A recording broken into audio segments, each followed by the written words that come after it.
Yesterday we celebrated one of the most exciting hidden holidays of the year, right? If you're not from Israel, you don't even know about this. It's called BaOmer.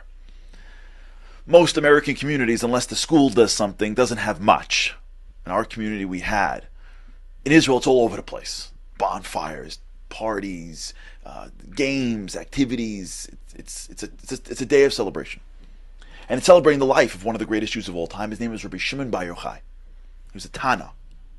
And there's a custom to make a pilgrimage to his place of burial called Meron. Last year we had the tragedy because so many people showed up. But it's been a custom for decades. Because this individual, Rabbi Shimon Bar Yochai, was such a major person in our history.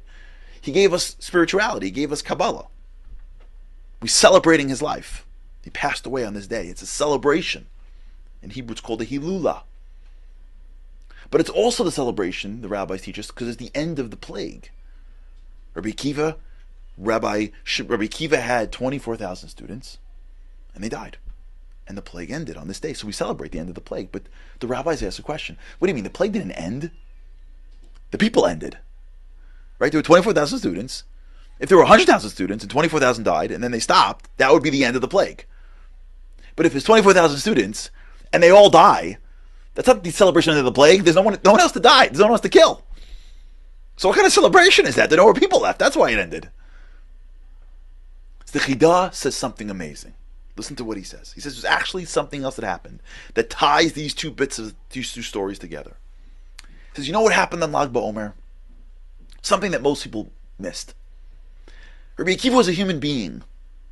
He was an old man. He was one of the greatest rabbis of all time. He loved every student. His life was in each student. Can you imagine 24,000 students in this short period of time? How many funerals? How many wailing moms? How many shiva houses? How many speeches? He was broken. 24,000. That's multiple yeshivas. What he should have done if he was normal was after this thing went over, he should have taken a deep breath and said, I'm out. I'm done. How can you go on from this? Clearly, isn't God giving you a sign to stop? Clearly, God's upset with you. Where is God? Why would he want you to continue after what he did? And how could you continue? On Lag BaOmer, Rabbi Akiva made a decision, the Chidah says, to go south, start again. And he did. But instead of having 24,000, he had 5. And these 5 students became the bedrock of basically the majority of Torah today. When you walk into a yeshiva, you see a bookcase of Jewish books. Most of those books are in this world because of those 5 students. The oral law was built with those 5 students. One of those 5 students was Rabbi Shimon Bar Yochai, who brought down spirituality, kabbalah. Rabbi Akiva's decision to keep on going led to the life of Rabbi Shimon Bar Yochai. Listen to this idea. I read this by Rabbi Biederman. The plague, there were other students. The plague killed 24,000, but there were other students that it didn't kill. You know which students they didn't kill? Rabbi Akiva's future students. We're celebrating that the plague only killed what it killed, but it didn't kill his future students. The 5 more. And from there, 5, 20, 100, the thousands of students that came from the people of Rabbi Akiva that he never would have had he given up. The plague could have got Rabbi Akiva too, but it didn't. Rabbi Akiva walked away and said, I'm never giving up. That's the celebration.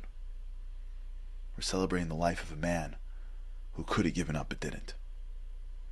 And we're reminding ourselves that when you think all is lost and you never give up, you can produce just a few things more, but those few things could light up the whole world. Rabbi Shimon Bar Yochai lit up the whole world, and he was the result of one choice, of never giving up. Lag BaOmer is over, but the lesson is now as real as it ever was. The story of Rabbi Akiva is the story of the Jewish people and the story of me and you. Because there's times in our lives where we think it's going to be one way and it's not. And we go, it must be a sign from God to give up. let's not play God's games. God plays chess. We play checkers. Let God be God. Let's stop figuring out like whether or not this is assigned to this, assigned to that. Forget that. We're playing out of our league here.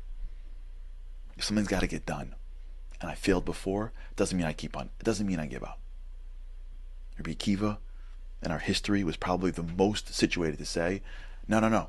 Clearly, God doesn't want me to do this. But that's not our job. When the going gets tough, just keep on going. And you never know. Even if you don't produce as much, that which you produce may have a much bigger impact on the world. Lag BaOmer has passed.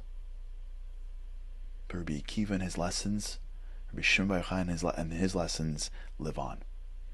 And we want to take Lag BaOmer with us forever. The next time you're in a situation where you're about to give up, think about what happened if Rabbi Akiva gave up. And all the Torah that you see may not have been here. And ask yourself, what do I know as to what I can produce for this world in generations if I just keep on going, keep on trying, keep on doing? It's the story of Rabbi Akiva, and I believe that's the lesson and the celebration of Lag BaOmer.